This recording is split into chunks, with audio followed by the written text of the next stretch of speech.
New Mind itu apa sih? Pertanyaan ini muncul kebanyakan dari sahabat yang baru bergabung dengan channel Bossman. Istilah New Mind aslinya hanya pembeda dari cara berpikir pejabat pemerintahan yang berkuasa dan politikus yang selama ini memainkan perannya di kancah nasional dalam 15 tahun terakhir. Orba sudahlah, dilupakan. Jangan pernah beri peluang Orba bangkit lagi. Itu usang. Pemikiran reformasi 1998 ternyata juga tidak membuat bangsa Indonesia menjadi negara superpower dalam 20 tahun ini. Dan politik parlementer saat ini hanya membuat politikus serta penguasa serta oligarki yang bermain yang menjadi kaya dan menjadi makmur. Rakyat kebetulan pinter muterin ekonomi di bawah. Ya, faktanya dari dulu rakyat memang autopilot. Semua ini tidak akan pernah membuat Indonesia berdaulat penuh. Tidak akan bisa membuat Indonesia menjadi negara superpower mengendalikan dunia. Tidak akan. Karena itulah berpikirnya politikus dan pejabatnya hanya membuat rakyat sekedar menyambung hidup, ada makanan di piring rakyat. Beda dengan New Mind. New Mind punya rencana besar, membuat Indonesia menjadi negara pemenang, bangsa yang disegani dan menjadi negara superpower. Menjadi negara superpower itu harus dilepas dari pemikiran pertama adalah hutang dari negara lain untuk kebutuhan rutin pemerintahan yang tidak produktif serta bergantung pada mata uang asing. Ini harus hilang. Jadi untuk sekian kalinya kita uraikan apa itu New Mind dalam Mardigu Nation. Mardigu Nation adalah cara bernegara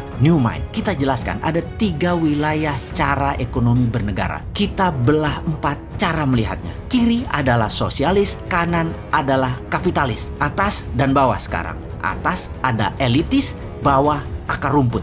Dibagi 4 ya. Dan dalam 3 wilayah ekonomi, kiri atas adalah sosialis elitis, kanan atas adalah kapitalis elitis. Lalu yang di bawah atau bottom of pyramid disebut akar rumput. Kaum New Mind menomorsatukan akar rumput, menomorsatukan bottom of pyramid, menomorsatukan buruh, menomorsatukan pebisnis UKM, menomorsatukan petani dan nelayan. Problem akar rumput yang paling mendasar adalah tidak melek keuangan dari accounting system, finance hingga payment system, pembiayaan dan peminjaman. Financial literacy-nya harus ditingkatkan, kesadaran kemakmurannya harus di-upgrade. New Mind itu melihat BUMN itu sebagai threat atau ancaman. Karena itulah BUMN kaum sosialis elitis. Karena kebijakan BUMN sering menekan UKM dan malah berkompetisi dengan UKM. Harusnya BUMN itu berkompetisi dengan korporasi besar asing dan pendapatnya harusnya terbanyak dalam mata uang asing terutama dolar. Itu harusnya BUMN banyak dapat dolar. Namun faktanya BUMN malah jago impor alias bukan pahlawan devisa. Penghasilannya rupiah dan memakan pasar UKM. Namun secara politik BUMN bisa dijadikan para penguasa sebagai cash mesin dalam tanda petik oleh penguasa dan alat tekan oposisi. Pemiskinan orang atau pengayaan kelompok tertentu bisa diatur demikian. Jadi ketika New Mind mendapatkan kepercayaan rakyat, BUMN dari 800 tinggal 20 kali. Yang kedua, terlihat New Mind itu anti oligarki atau kapitalis elitis kanan atas. Benar, saat ini sejak Orde Baru hingga sekarang oligarki berkuasa penuh. Bahkan pembiayaan seperti bank, uangnya terbanyak ke mereka. Untuk kaum kapitalis elitis, untuk para oligarki, dananya diambil dari akar rumput. Uangnya buat elitis, buat kanan atas, juga buat kiri atas. Sementara akar rumput kalau meminjam bunganya besar, harus ada jaminan. Jaminannya bisa 2 kali lipat dari nilai pinjaman. Lalu lama lagi keluarnya. Sistem old mind selama 7 presiden tidak membuat Indonesia menjadi negara superpower. Mana hasilnya? Bahkan minta 3 kali kesempatan berkuasa lagi. Mana hasilnya? Lalu yang herannya oposisi tidak juga jenius solusi ke depannya. Jadi baik incumbent, partai dan kelompok pendukung incumbent dan oposisi tidak akan menghasilkan Indonesia sebagai negara berdaulat. Kalau kayak gini melihatnya, semua mendem. Old mind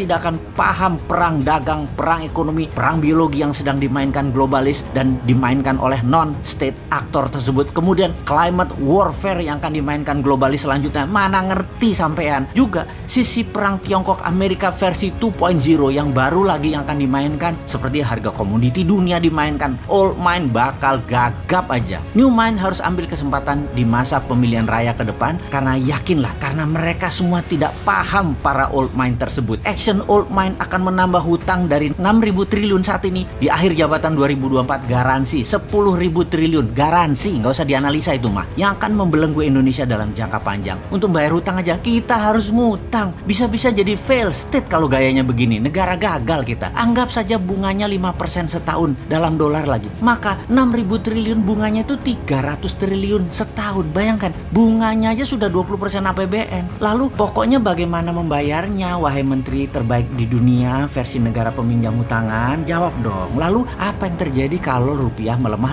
5% setahun? Itu nggak ngejar lo bayar utangnya. Jadi sebagai pemerakarsa Newmind, Mardi Gunasion seorang bosman fokus di dua hal sebagai bukti Newmind bukan teori. Pertama, pembiayaan UKM melalui urun dana, di mana Santara adalah perusahaan bosman yang akan membuktikan bahwa kekuatan akar rumput lah yang bisa membuat Indonesia berdaulat. Kemudian sistem pembayaran menggunakan platform dinaran, di mana rupiahnya anti inflasi dengan underlying emas, dan emasnya bisa diberikan atau dipindahkan sesama akun dinaran. Ini sistem pembayaran yang menarik, ini alat tukar yang menarik. Semua ini adalah bagian dari kontribusi Newmind terhadap sistem ekonomi agar membuat Indonesia berdaulat. Bayangkan, ketika Newmind berkuasa, sistem dinaran akan diambil alih oleh pemerintah, masuk ke dalam sistem. 100% diambil pemerintah dan milik pemerintah. Lalu rupiah dicetak 6.000 triliun dengan jaminan emas yang masih di gunung yang akan diproduksi dalam 10 tahun ke depan. Gunung-gunung milik negara, milik rakyat. Asetnya dibuat bahan baku dari tabungan metal, penjamin terbitnya uang cetakan tadi. Kedaulatan Indonesia akan menjadi meningkat 2 kali lipat hanya dalam 1 tahun. Jadi dinaran dan Santara adalah contoh atau etalase dari konsep Newmind untuk menjalankan ekonomi bernegaranya. Semoga diterima masyarakat dan para sahabat semua kaum akar rumput. Anda menerima dua sistem ini. Kita segera batasi elitis. Kita utamakan ekonomi akar rumput.